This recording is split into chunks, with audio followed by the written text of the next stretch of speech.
Assalamualaikum warahmatullahi wabarakatuh. Kembali lagi dengan saya Lilfat Mazunaifa, angkatan 17 D30024. Saya akan mempresentasikan seminar akuntansi keuangan yang ke-11 dengan judul Peran Obligasi Syariah Suku terhadap Perekonomian Indonesia.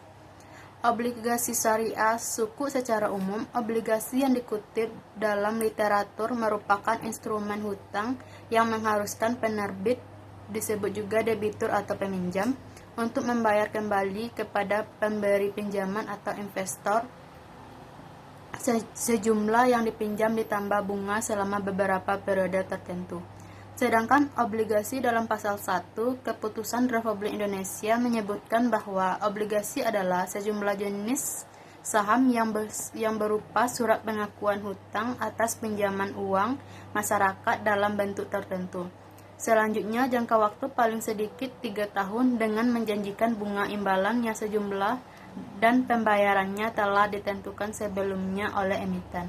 Pengaruh obligasi syariah atau suku di Indonesia sebagai instrumen investasi dapat dimanfaatkan oleh pemerintah dalam mengurangi isu makroekonomi seperti inflasi dan pengangguran. Suku menerbitkan juga dapat digunakan untuk mengendalikan jumlah uang beredar melalui kebijakan kontraktif. Hal ini terjadi ketika tingkat pengangguran terbuka dan inflasi meningkat. Penerbitan suku akan berkurang karena kondisi makroekonomi domestik dalam keadaan buruk. Pasalnya, pemerintah dan korporasi sebagai emiten akan melihat dan menyesuaikan besaran suku yang diterbitkan dalam kondisi pasar. Berdasarkan laporan akhir tahun 2008, nilai korporasi suku penerbitan telah mencapai 4,76 triliun, sedangkan suku strukturnya digunakan dalam periode 2002 sampai 2004 didominasi oleh mudharabah suku sebesar 740 miliar atau 88%. Sisanya berdasarkan suku ijarah sebesar 100 miliar atau 12%. Namun pada periode 2004 sampai 2007, suku ijarah didominasi oleh sebesar 2,194 triliun atau 92%, sedangkan sisanya suku mudharabah sebesar 200 miliar atau 8%. Selain itu, pada November 2019 terdapat 145 korporasi suku yang masih beredar di pasar modal syariah. Direktorat Pasar Modal Syariah OJK 2019 pasca disahkannya Undang-Undang SBSN pada 2008. Diketahui pemerintah telah menjual surat berharga negara atau berbasis syariah suku senilai 15 triliun.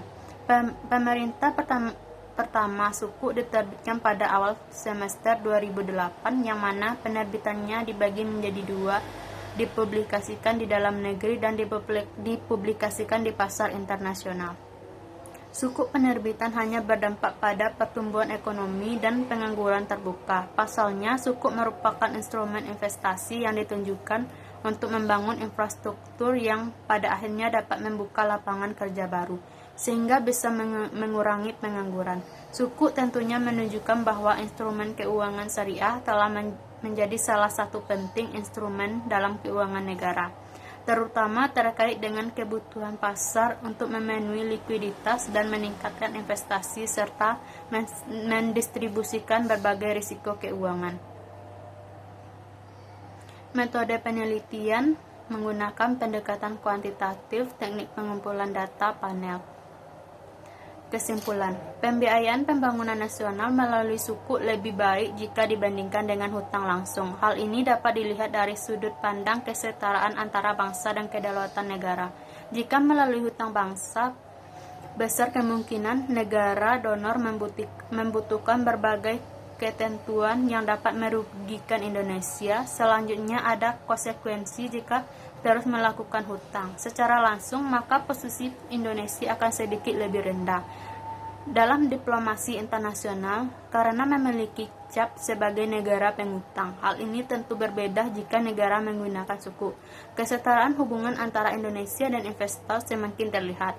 intervensi asing yang merugikan negara juga akan diminimalkan dan negara dapat mengelola potensi sumber daya dengan lebih baik. Inilah presentasi saya. Kalau ada kata-kata yang salah, saya mohon maaf. Assalamualaikum warahmatullahi wabarakatuh.